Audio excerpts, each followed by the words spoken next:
Hello, and welcome to Digital Angel, all the geek translated into business speak. I'm your host, Sarah Regal, resident IT geek and instructional designer, here to help you with applying technology, new modalities, and methods into a business context. In today's episode, we're focusing on the metaverse.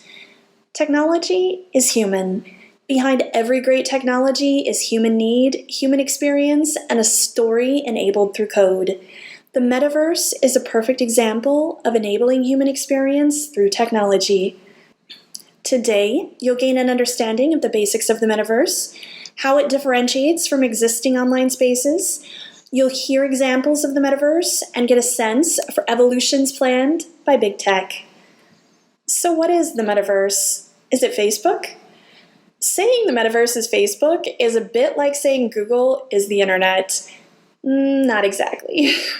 But companies like Facebook, now Meta, and Google represent major players in the evolution of our online experience.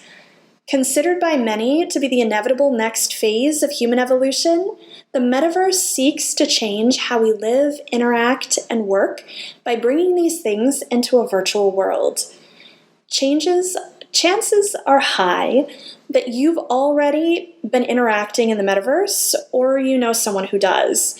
Social online games such as Roblox represent a part of the metaverse, but they're only a tiny portion, a gateway into the vision of the metaverse. It's not all the metaverse is. The metaverse is a virtual construct, a transformation of our existing digital world. So where is the metaverse? The metaverse is simply a transformation of our existing online world of cyberspace. You engage in a variety of online activities today, via browser, via app, and via game. Online shopping, social media like Facebook, Instagram, LinkedIn, and perhaps video games like Roblox. What's unique about the metaverse is how we'll interact in these online spaces and the technology that enables it. The metaverse is a series of online spaces, of virtual environments. So what makes up the metaverse? There are a few basic things that differentiate the metaverse from just the internet. So let's talk about 5 key things: digital worlds, avatars, digital assets, transactions, and technology. First, let's talk about digital worlds. The metaverse consists of interconnected virtual worlds. In the metaverse, you move about the space, interact with objects and people much in the same way that you might if you were attending an event at a conference venue or joining a friend for coffee in a coffee shop. It mimics the feel of being in a physical place in a virtual world for more natural interactions. It's easy to imagine the difference between moving about and interacting in a virtual environment with something like Zoom or WebEx, which is a lot more restricted and a lot more two-dimensional. The next thing about virtual worlds is how you navigate. So instead of navigating a web page or clicking on screens within an app to navigate content, find things, or shop, in the metaverse you're moving through these digital spaces using your avatar. Your avatar is the representation of yourself within the virtual world. It's your digital form, your character, and the mechanism by which you navigate and interact with the virtual world of the metaverse. Elements to this concept are fairly consistent across platforms. You're prompted to create an avatar. You have a number of options to customize this character to your desires, to your preferences, and you're limited really only by the options of customization that are made available to you by the developers. Your avatar is a virtual you. Now you might be saying at this point, wait, isn't this just a video game? And to a certain extent, you'd be right. The concept really has its roots within modern gaming, particularly what we call MMORPGs, or massive multiplayer online role-playing games. So how is the metaverse different? The metaverse shares a number of common elements with video games, but expands on those concepts, bringing them to a wider audience. So let's talk again about Roblox. Roblox is a series of interconnected, virtual, and largely social games, incorporated into the same app and navigated by a single avatar. Roblox users can download new games or virtual experiences, some are free, some are paid, within this container of the Roblox app. They use the same avatar and gamer tag within the games and can gain points to purchase special customizations, or they can purchase these things outright via in-game purchases. So the world of Roblox consists primarily of games that people use their avatars to play. The ambition and the targeted evolution of the metaverse by companies like Facebook, now Meta, and the concept behind gaming, it really is to take the concept behind gaming into other types of virtual interactions. Social interactions like chatting with friends or family, monetary transactions like online shopping. So what could this look like? Instead of typing in a web address to load a web page, it could really be as simple as walking your avatar through a door which transports you into a virtual representation of that online store. It's filled with virtual objects that are available for purchase. It's really just a digital version of going into a physical store. Now, this brings us to the idea of transactions because, let's face it, these companies have an interest in the metaverse as a mechanic to drive profits. Perhaps you've heard of non-fungible tokens. They've been getting a lot of press recently. So these are also called NFTs. And I'm oversimplifying a bit here. But NFTs are like a virtual watermark that uses blockchain to designate original ownership of a virtual asset. So this could be something like art created by a digital artist.